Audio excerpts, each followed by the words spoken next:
Hello friends, welcome to BCTQ program powered by Johntech Digital. देखिए, आज के इस वीडियो सेशन में हम SSC JEE के जो प्रीवियस ईयर पेपर्स हुए हैं उनके क्वेश्चंस को डिस्कस करेंगे और इस वीडियो सेशन में हम सर्वेइंग इंजीनियरिंग की क्वेश्चंस को डिस्कस करने वाले हैं जो पेपर 23 मार्च 2021 को SSC ने कंडक्ट कराया था JEE के लिए। उसमें जितने भी क्वेश्चंस यहाँ पर सर्वे के आए हैं उनको डिस्कस करने वाले हैं, जो कि मॉर्निंग और इवनिंग शिफ्ट में कंबाइंड होंगे। ठीक है, तो फर्स्ट क्वेश्चन क्या कह रहा है, देखो। Among the following correction applied for the tape measurement, identify the correction which is not always negative in sign. Which is not always negative in sign. जो negative नहीं है, देखो slope correction is always negative. Now pull correction जो है that is PL minus, तो PM minus P not L upon AE। तो basically यहां depend करता है कि at the time of measurement pull क्या है। तो अगर PM is greater than P not then correction will be positive, और अगर PM is less than P not then correction is negative. तो ये जो पुल करेक्शन है इट विल बी पॉजिटिव और नेगेटिव। ठीक है, sag correction is always negative and wrong alignment की वजह से जो करेक्शन हम अप्लाई करते हैं या रॉन्ग अलाइनमेंट को रिमूव करने के लिए जो करेक्शन अप्लाई करते हैं वो भी कैसा होता है, नेगेटिव। तो इस क्वेश्चन का जो करेक्ट आंसर हो जाएगा वो क्या है, पुल करेक्शन, जो कि हमेशा नेगेटिव नहीं होता है, डिपेंड करता है at the time of measurement pull आपने कितना अप्लाई किया है। चलिए next question is the following are some of the errors that are associated with the total station survey work. Vertical collimation error, centering error, horizontal collimation error, eccentricity error. Categorize the given errors as those due to the temporary adjustment and permanent adjustment. देखिए, जो centering की error है, देखो यहां पर कितने तरह की एरर है, पहले उनको हम एक बार डिस्कस कर लेते हैं। एरर है vertical collimation error, centering error, horizontal collimation error and eccentricity error. Centering error जो है केवल ये एक टेम्परेरी एडजस्टमेंट की वजह से है, बाकी जितने भी वर्टिकल कॉलिमेशन है, हॉरिजॉन्टल कॉलिमेशन एरर है और एसेंट्रिसिटी एरर है, ये आपके जो परमानेंट एडजस्टमेंट है, इंस्ट्रूमेंट में खराबी होने की वजह से ये एरर डेवलप होती हैं। तो ऑप्शन यहाँ पर क्या हो जाएगा, टेम्परेरी एडजस्टमेंट की वजह से सेंटरिंग एरर और परमानेंट एडजस्टमेंट की वजह से vertical, horizontal collimation and eccentricity. तो फर्स्ट ऑप्शन यहाँ पर करेक्ट हो जाएगा अपना। ठीक है, first option is correct. Now, if the bearing of side AB of a regular hexagon traverse ABC DEFA shown in figure is 36 degree 45, the bearing of adjacent side BC traverse। देखो यहाँ पर ये जो है ट्रेवर्स, इसकी हमको बियरिंग दे रखी है कितनी, यहाँ पर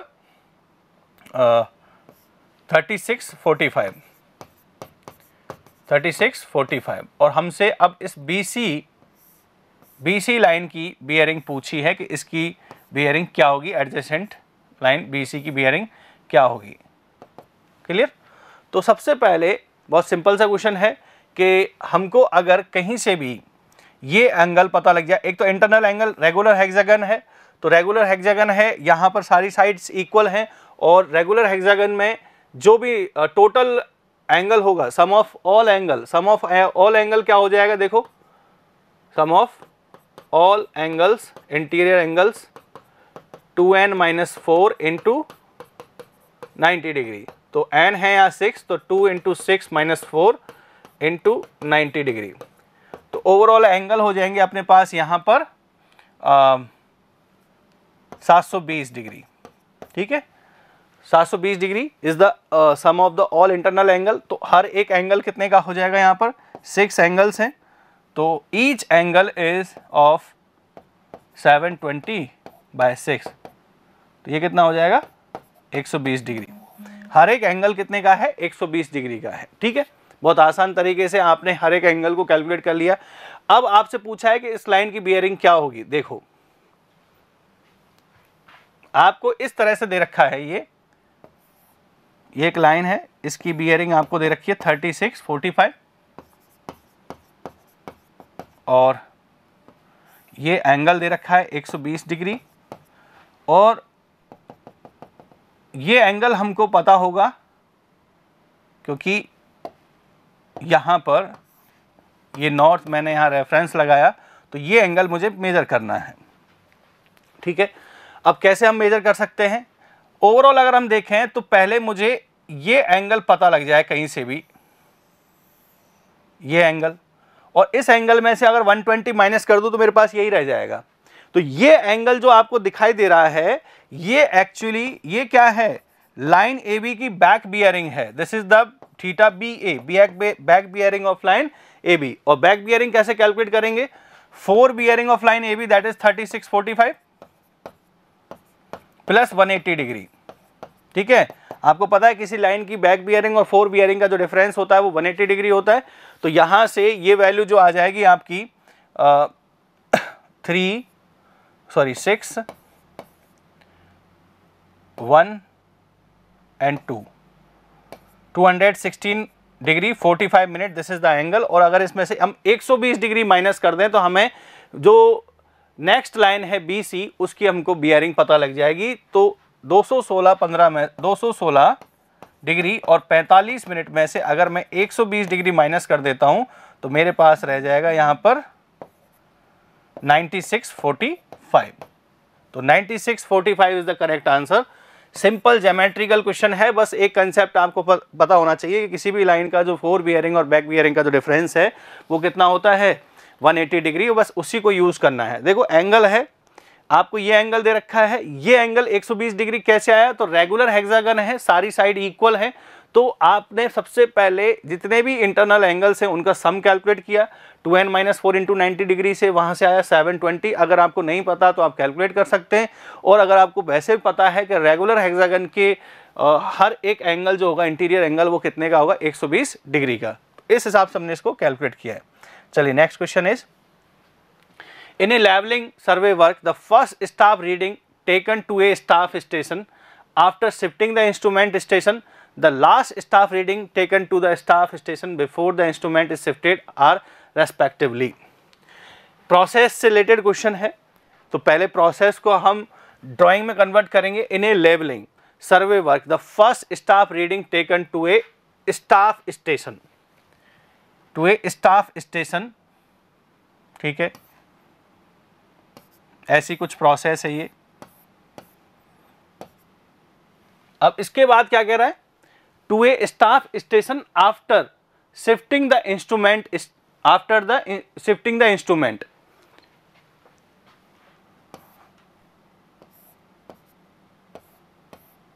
तो इंस्ट्रूमेंट जो है पहले पोजीशन यहां थी और अब मैंने यहां कर दिया है। तो first reading taken on a staff after shifting, तो आफ्टर शिफ्टिंग, बिफोर शिफ्टिंग ये रीडिंग थी, तो ये थी आपकी फोर साइड। और आफ्टर शिफ्टिंग जो फर्स्ट रीडिंग ली है वो है आपकी बैक साइड। ठीक है, क्लियर?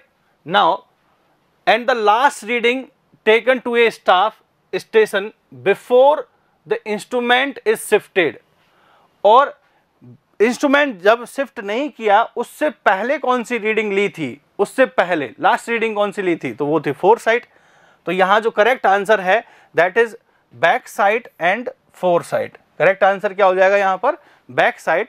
देखो इंस्ट्रूमेंट जो है पहले कह रहा है the first staff reading taken to a staff station after shifting the instrument, after shifting the instrument, जैसे ही शिफ्ट किया उसके बाद में फर्स्ट रीडिंग कौन सी ली? Back side. और दूसरे स्टेटमेंट में कह रहा है कि before the shifting the instrument सबसे लास्ट रीडिंग कौन सी लेता है? And the last staff reading taken to a staff station before the instrument is shifted are. तो इंस्ट्रूमेंट को जब शिफ्ट नहीं कर रहा तो सबसे लास्ट रीडिंग कौन सी ली जाती है? Fore side.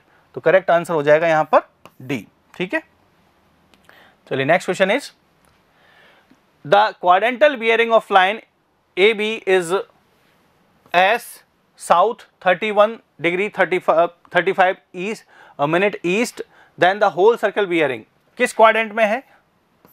South east quadrant में है। और जो बियरिंग है वो कितनी है? 35 मिनट। ठीक है, बहुत आसान सा क्वेश्चन है। तो ओवरऑल देखा जाए तो ये सेकंड क्वाड्रेंट में जो एंगल आएगा वही इसका आंसर होगा। अब सेकंड क्वाड्रेंट में जो आंसर है ये दोनों एंगल तो जो हैं वो सेकंड क्वाड्रेंट में है नहीं, ए और डी। तो हमारा जो एंगल बचेगा वो किस में होगा फिर, यहाँ पर इस यहाँ पर देखें तो 90 से लेके 180 के बीच में ये एंगल रहेगा। और सिंपल, तो होल सर्कल बियरिंग पूछा है आपसे, इसका मतलब नॉर्थ से मेजर करना है अप टू द लाइन, ये एंगल आपसे पूछा है। ओवरऑल एंगल आपको पता है 180 डिग्री का है, उसमें से आपको 31 35 माइनस करना है, तो होल सर्कल बियरिंग जो हो जाएगी 180 डिग्री माइनस 31 डिग्री 35 मिनट, तो ये ओवरऑल आएगा आपका 156.45। ठीक है, कितना आ रहा है 83। अगर हम यहाँ पे हो सकता है कि कोई टाइपिंग मिस्टेक हो तो एक बार चेक कर लेते हैं। अगर ये 45 की जगह 15 हो तो उस केस में ये आ रहा है आपका 9 एंड देन 4 14 149।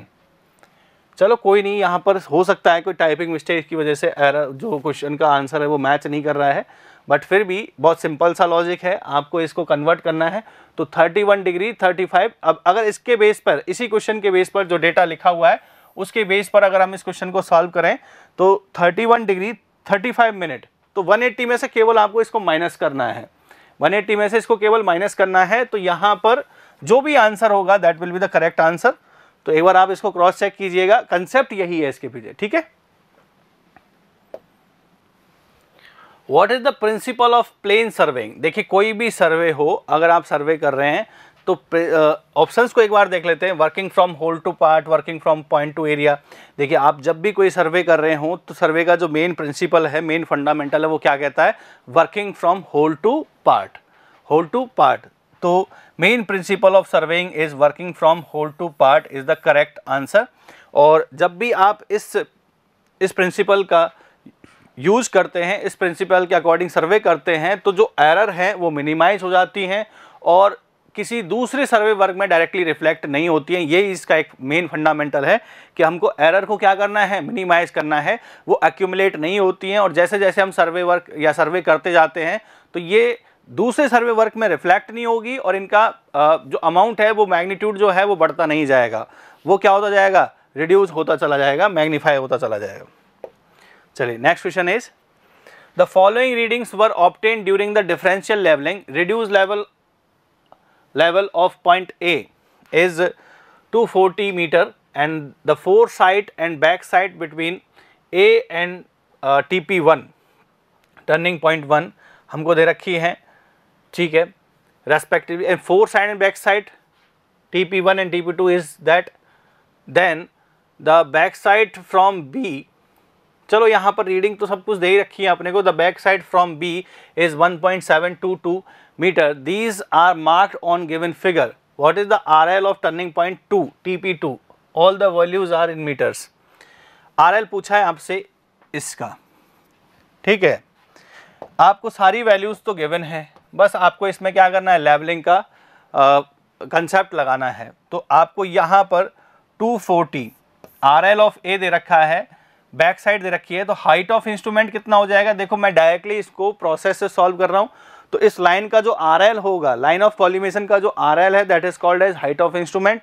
तो यहाँ से 240 प्लस बैक साइड कितना है 2.024, this is the height of instrument. और इसमें से अगर मैं 4 साइड माइनस कर दूं तो मुझे TP1 मिल जाएगा।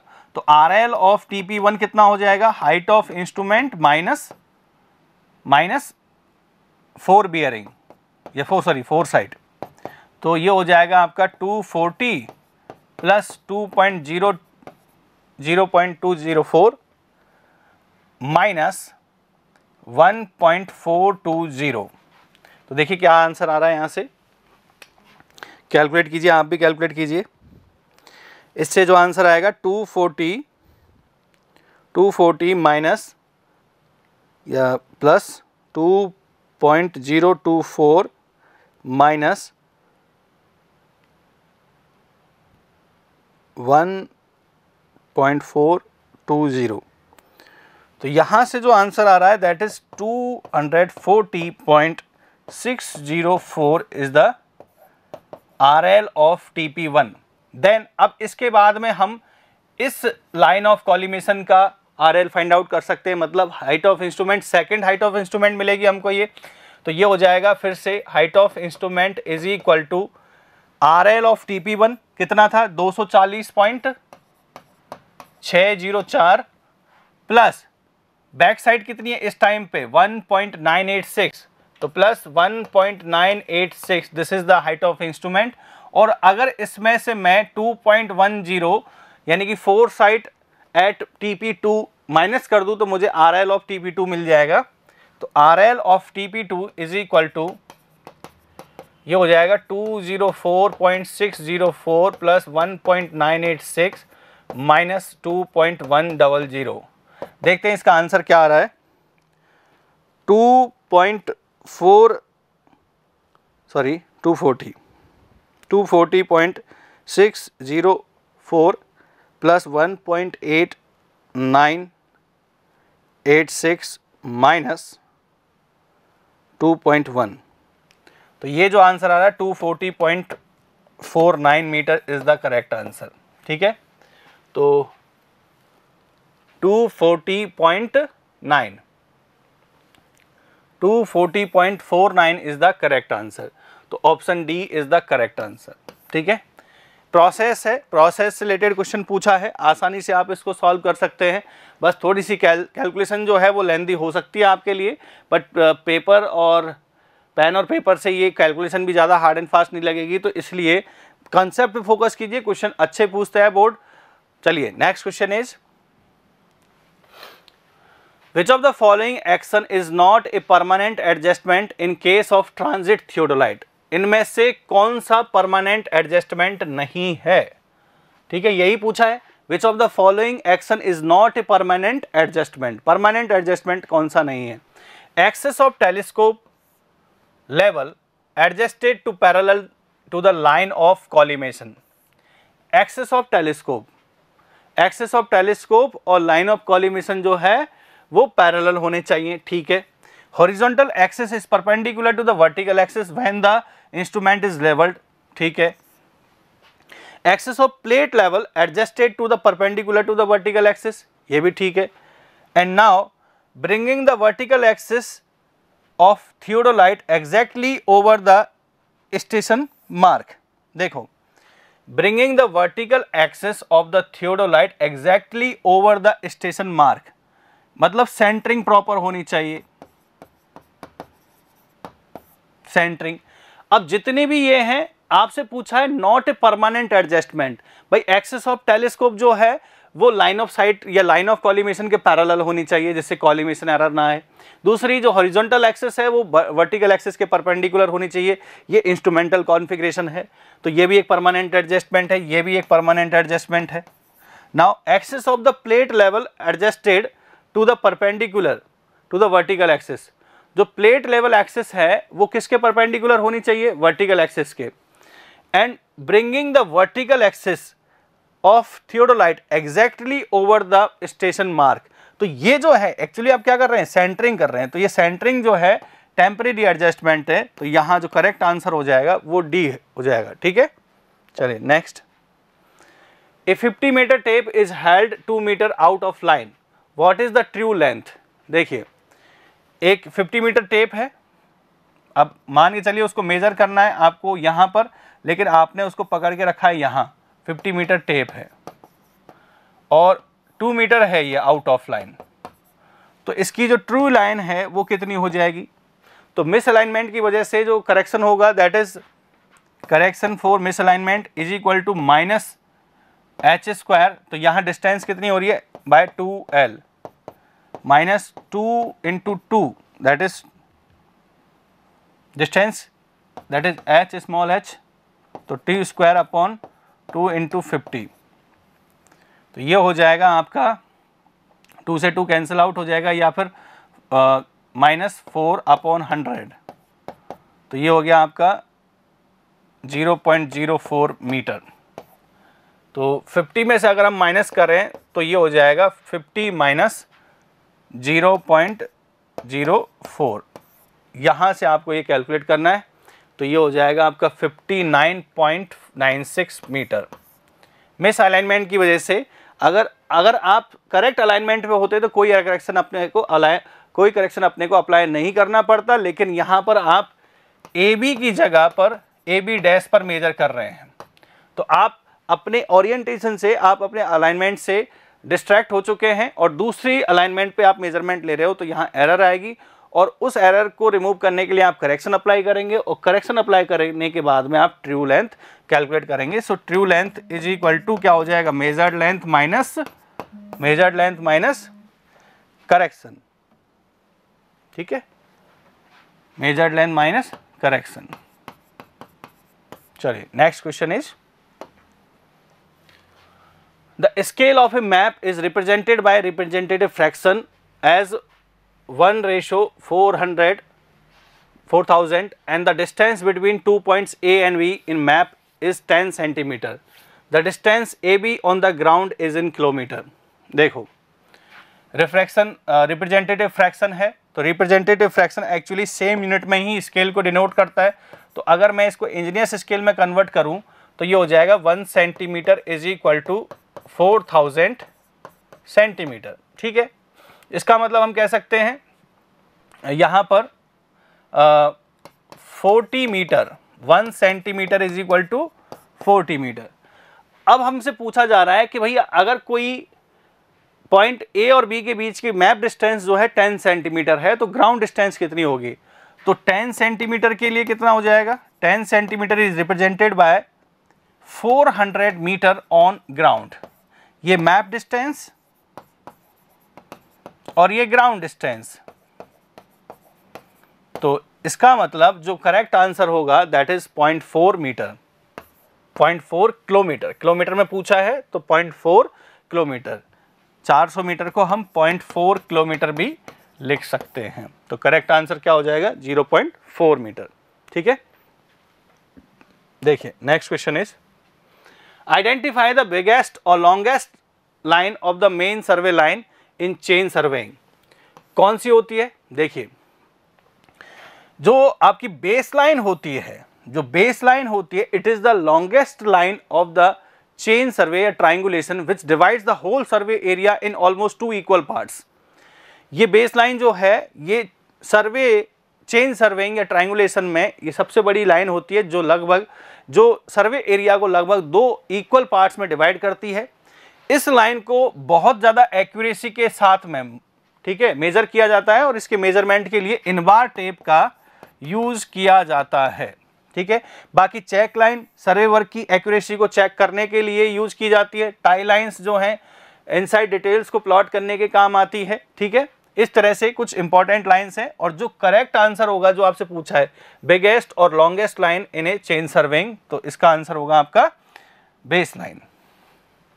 Now the length of a line measured by 30 meter chain was found to be 450 meter.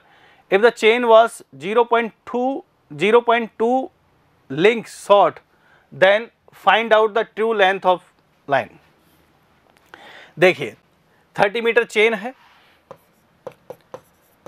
और बाद में हमको पता लगा जब हमने इससे मेजरमेंट लिया और हमने ये कह रहा है the length of a line measured by 30 metre chain was found to be 450 metre.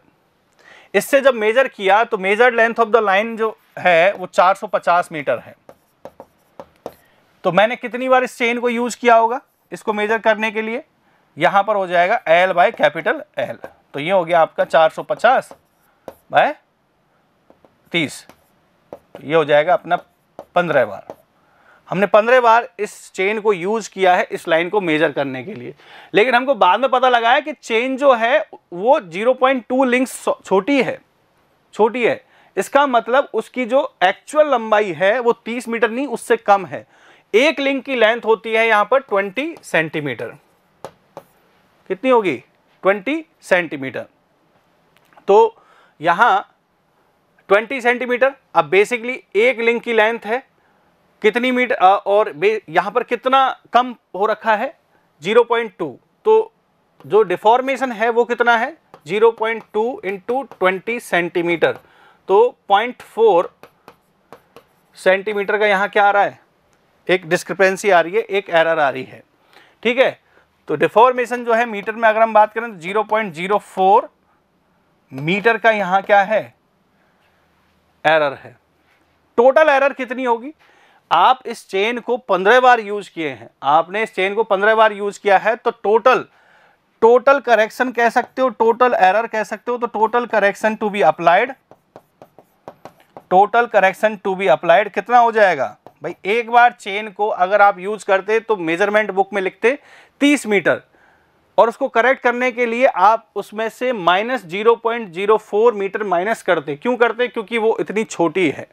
तो इस वजह से हम यहां लिखेंगे total correction is equal to -n into 0.04। भाई एक बार अगर हम चेन को यूज करते हैं तो कितना करेक्शन अप्लाई करेंगे, 0.04 मीटर। 15 बार यूज किया है तो -15 इंटू 0.04, ये हो जाएगा आपका 0.15 चौका 60, 0.6 मीटर। तो ओवरऑल जो लेंथ है वो कितनी हो जाएगी, करेक्ट लेंथ माइनस करेंगे तो 450 में से 0.6 मीटर माइनस करना है, तो ये हो जाएगा आपका 449.4, 449.4।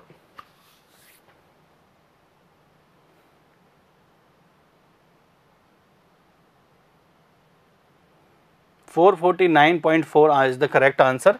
यहाँ जो है 449.6, तो एक बार और चेक कर लेते हैं। यहाँ पर लिंक दी है और 0.2 लिंक शॉर्ट है। 0.2 लिंक का मतलब हो गया, एक लिंक की लेंथ हो गई अपने पास कितनी, 20 सेंटीमीटर या 200 mm, 200 mm। तो इस हिसाब से अगर हम यहाँ कैलकुलेशन करते हैं तो हमारी कैलकुलेशन सही जा रही है। हो सकता है कोई मिसप्रिंट हो इसमें, बट कंसेप्ट आपने देख ही लिया है। तो यहाँ पर माइनस करेंगे 449 ठीक है, इसको थोड़ा करेक्ट कर लें, सही है, 449.4 इज द करेक्ट आंसर। चलो, if the latitude and departure of line AB with the bearing measured at A are 40 metre and 30 metre respectively, estimate the length of line AB। देखो यहाँ क्या कह रहा है, the latitude and departure of a line L cos theta, this is the latitude 40 metre, और L sin theta ये है departure 30 metre.